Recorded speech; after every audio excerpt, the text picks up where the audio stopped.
Welcome to AB tutorial. మనకి ఆంధ్రప్రదేశ్ రాష్ట్రానికి సంబంధించి కాంట్రాక్ట్ అవుట్సోర్సింగ్ జాబ్స్ సంబంధించి ప్రధానంగా ఇంకో డిస్టిక్ సంబంధించి నోటిఫికేషన్ రిలీజ్ అవ్వడం జరిగింది. ఇక్కడ వచ్చేపాటికి మనకి మచిలీపట్నం కృష్ణా డిస్టిక్ అనమాట. సో ఇది వచ్చేపాటికి మార్చి 10 అయితే రిలీజ్ అవ్వడం జరిగింది. మనకి మార్చి 22 అనేది లాస్ట్ డేట్ అనమాట. సో ఇక్కడ చాలా క్లియర్గా ఇచ్చారు. ఈ యొక్క అప్లికేషన్ అనేది ఫిల్ చేసి మనము వెళ్ళి డైరెక్ట్గా ఇవ్వడం కానీ, లేదంటే రిజిస్టర్ పోస్ట్ ద్వారా మనం వర్కింగ్ అవర్స్ ఏవైతే ఉంటాయో ఆ యొక్క అంటే హాలిడేస్ టైం కాకుండా మిగతా టైంలో వెళ్ళి ఇవ్వాలంటూ చాలా క్లియర్గా ఇచ్చారు. అదేవిధంగా మనం ఈ యొక్క డాక్యుమెంట్స్ ఇవన్నీ ఏమన్నాయో ఇవన్నీ hospital service Krishna Machilipatnam government general hospital అంటూ కూడా చాలా క్లియర్గా ఇవ్వడం జరిగింది. దీనికి సంబంధించే మనం ఇవన్నీ ఫిల్ చేసి అక్కడ సబ్మిట్ చేయాలి. సో వేకెన్సీస్ చూసుకున్నట్లయితే మనకి టోటల్ వచ్చేప్పటికి ఇక్కడ 33 వేకెన్సీస్ అయితే రావడం జరిగింది. ఇక్కడ ప్రధానంగా ఈరోజు వచ్చేప్పటికి మనకి బయోమెడికల్ ఇంజనీర్ అనమాట. సో ఇది వచ్చేప్పటికి కాంట్రాక్ట్ జాబు ఒక వేకెన్సీ ఉంది.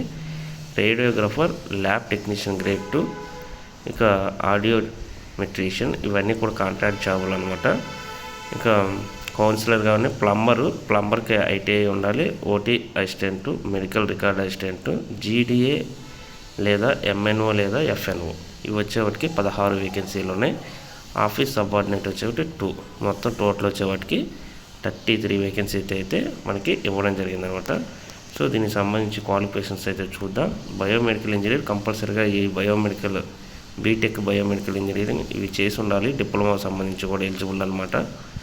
అదేవిధంగా రేడియోగ్రాఫర్ కానివ్వండి, ఈ స్పెషలైజ్డ్ క్వాలిఫికేషన్ కంపల్సరీ ఉండాలి. ల్యాబ్ టెక్నీషియన్కి ఎంఎల్టీ, డిఎంఎల్టీ, ఆడియో మెట్రీషియన్ ఈ టెక్నీషియన్కి కంపల్సరీ దీంట్లో బీఎస్సీ ఆడియాలజీ చేసి ఉండాలి లేదా డిప్లొమాలు అయినా సరే. కౌన్సిలర్ ఇది బిఏ సోషల్ వర్క్ అనమాట, కంపల్సరీ పాస్ ఉండాలి రికగ్నైజ్ యూనివర్సిటీ నుంచి. ప్లంబర్ ఐటీఐ చేసి ఉండాలి. ఇక థియేటర్ అసిస్టెంట్ ఇది 10th class. Medical record technician, record assistant అండి, ఇది కూడా 10th క్లాసే ఇచ్చారు. మంచి పోస్టులు ఇవన్నీ కూడా. జనరల్ డ్యూటీ అటెండరు, అదేవిధంగా ఆఫీస్ సబార్డినేట్ ఇవన్నీ కూడా 10th క్లాస్ మీద అనమాట. సో మనకి రిజర్వేషన్స్ అయితే వర్తిస్తాయి. 42 ఇయర్స్ వరకు ఏజ్ ఉంటుందన్నమాట. మ్యాక్సిమం అనేది 18 ఇయర్స్ నుంచి స్టార్ట్ అయ్యి, ఇక అదేవిధంగా ఎస్సీ, ఎస్టీ, బీసీ, ఈడబ్ల్యూఎస్ వరకు 5 years, physically challenge persons 10 years, maximum 52 years వరకు కూడా అందరికీ ఎలా ఉంటుంది. ఎక్స్ సర్వీస్ మనకి 3 ఇయర్స్. అప్లికేషన్ అయితే ఇదిగోండి ఫీజు ఇచ్చారు. ఓసీ క్యాండిడేట్స్ 500, అదేవిధంగా ఈడబ్ల్యూఎస్, ఎస్సీ, ఎస్టీ, బీసీ క్యాండిడేట్స్కి 300, ఫిజికల్లీ ఛాలెంజ్ పర్సన్స్ ఎటువంటి ఫీజు లేదనమాట. అదేవిధంగా ఇక్కడ way of selection process 100 marks అనమాట. 75% వచ్చేవాటికి మన సర్టిఫికేట్ కోర్సు, అదేవిధంగా 25%లో 10 మార్క్స్ వచ్చేవాటి ఇయర్ ఆఫ్ పాసింగ్ అనమాట. ఇంకో 15 మార్క్స్ వచ్చేసి కోవిడ్ టైంలో వర్క్ చేసిన వాళ్ళు, సర్వీస్ ఉన్న వాళ్ళు వీళ్ళు ఎలిజిబుల్. టోటల్ 100 మార్క్స్కి అనమాట. మెరిట్ ప్రాజెక్ట్న ఇవి ఇవ్వడం జరుగుతుంది కంప్లీట్గా. సో ఇది కృష్ణా డిస్ట్రిక్ట్కి సంబంధించి అనమాట. ప్రతి ఒక్కరు కూడా ఇంపార్టెంట్ డేట్స్ అయితే చూసుకోండి. మనకి మార్చి 10 రిలీజ్ అవ్వడం జరిగింది.